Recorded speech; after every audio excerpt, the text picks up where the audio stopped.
Sometimes, a single decision can change a life forever. Meet David, a man who appeared successful on the outside, a good income, a nice home, and a stable life. But one financial choice, seemingly small at the time, spiraled out of control, leaving him with nothing.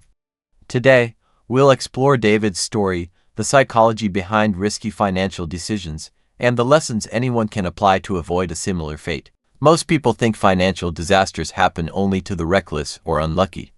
The truth is, even disciplined, intelligent people can make a single decision that undermines years of work.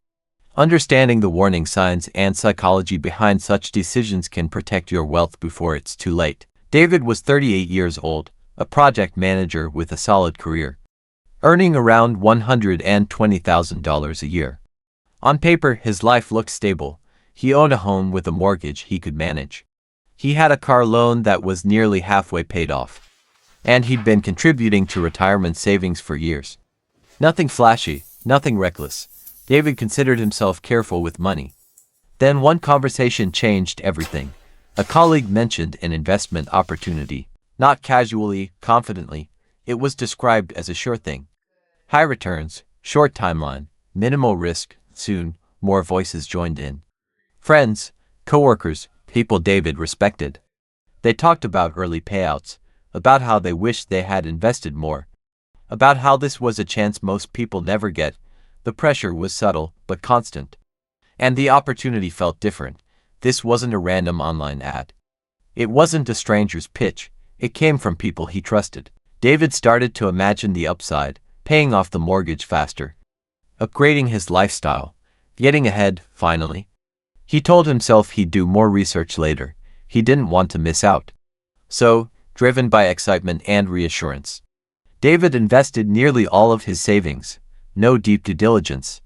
No stress testing the downside. No clear exit plan. Just confidence, momentum, and the belief that smart people wouldn't lead him wrong. It felt like a bold move.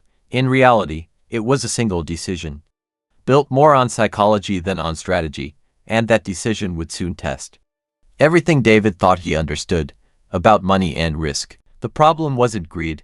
David wasn't chasing luxury yachts or overnight millions.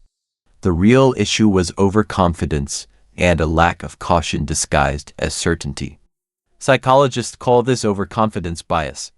It's the tendency to believe we understand more than we do and can predict outcomes better than reality allows.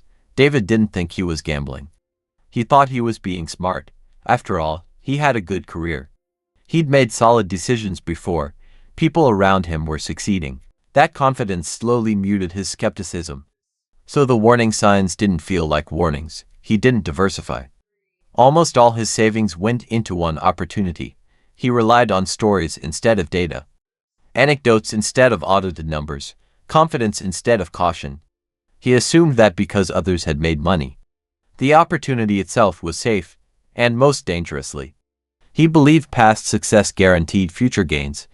That's one of the most common and costly assumptions in investing. Markets change, conditions shift. What worked once doesn't always work again. But overconfidence convinces the brain that this time is different. When the investment collapsed, it didn't happen gradually, it happened fast.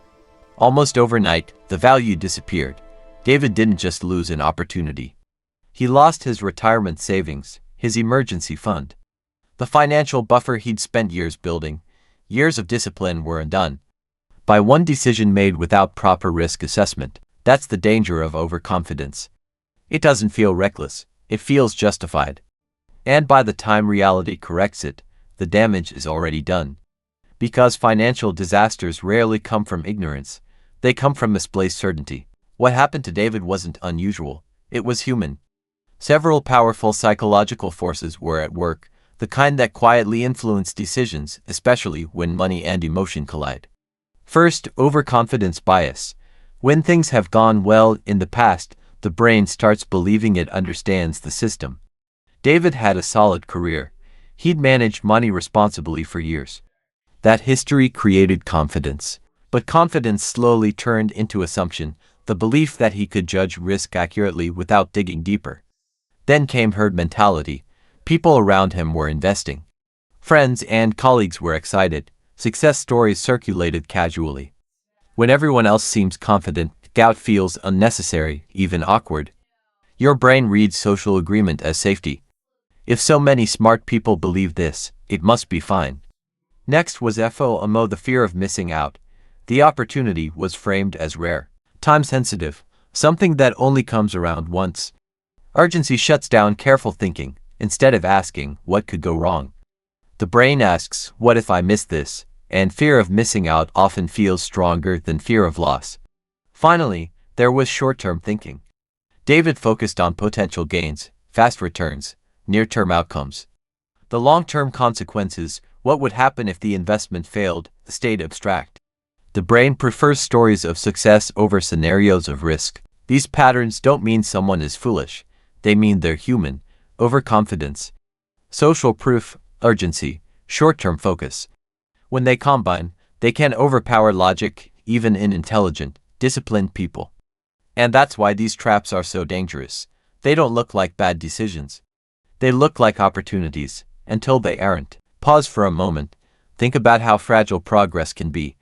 Years of careful saving, months of discipline, hundreds of small, responsible decisions, all of it can be outweighed by a single impulsive choice. Now ask yourself honestly. Have you ever heard about a financial opportunity that sounded too good to be true, and felt that pull to act quickly? Maybe you didn't go through with it.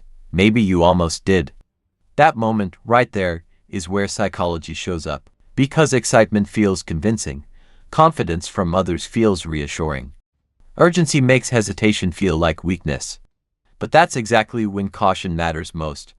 Recognizing your own cognitive biases, overconfidence, FOMO, herd thinking, isn't about fear, it's about protection. The ability to pause, question, and slow down is often the difference between steady growth and sudden loss. Awareness doesn't just prevent mistakes. It protects everything you've already worked for. Losing everything forced David into a place he never imagined he'd be. There was no backup plan left. No safety net, no quick fix. So he started again, but from scratch. The first step was acceptance. Then came hard decisions. David downsized his home. Not because he wanted to, but because he had to. He sold non-essential assets, things that once felt like rewards now felt like weight. He cut expenses aggressively. Every dollar mattered again. It was humbling. It was uncomfortable, but it was necessary. At the same time, David committed to learning. Not shortcuts, not hot tips, fundamentals. He studied safe investing, diversification, risk management, the difference between speculation and strategy. He learned why professionals talk about probabilities, not certainties. And he made one rule non-negotiable: never put all your eggs in one basket. Not with investments, not with savings, not with financial decisions that could affect his future. Rebuilding took time, years, not months. Progress was slow, but real. And while the financial recovery mattered, the psychological change mattered more. David never forgot the feeling of thinking he was safe. Right before everything collapsed, that awareness stayed with him. Today, he's financially stable again. More cautious, more patient, more deliberate. And that's the real lesson here. Quick gains feel exciting, but they rarely build lasting security. Risk management, patience, and research don't make headlines, but they protect futures, every time. Here's the real wake-up moment. Financial disasters don't usually come from a lack of income. They come from decisions made under pressure, under excitement, under fear, under social influence.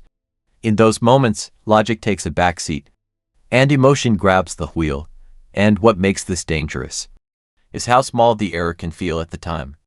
One assumption, one shortcut, one decision made without slowing down. When overconfidence enters the picture, risk feels smaller than it really is. When herd behavior kicks in, doubt feels unnecessary. And when urgency is added, pausing feels like missing out. But those small errors don't stay small. They get amplified. They stack. And sometimes, they erase decades of careful work.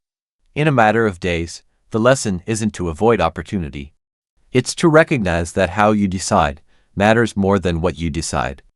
Because protecting wealth is less about making bold moves and more about avoiding irreversible mistakes. David's story leaves us with a powerful warning. Financial damage doesn't always come from a long series of bad habits. Sometimes, it comes from one decision made too quickly, with too much confidence, and too little questioning. A single choice can outweigh years of discipline. That's not meant to scare you. It's meant to remind you how valuable caution really is. So take a moment and think back. Have you ever made a financial decision that felt exciting in the moment, but uneasy afterward? Maybe you pulled back in time. Maybe you didn't.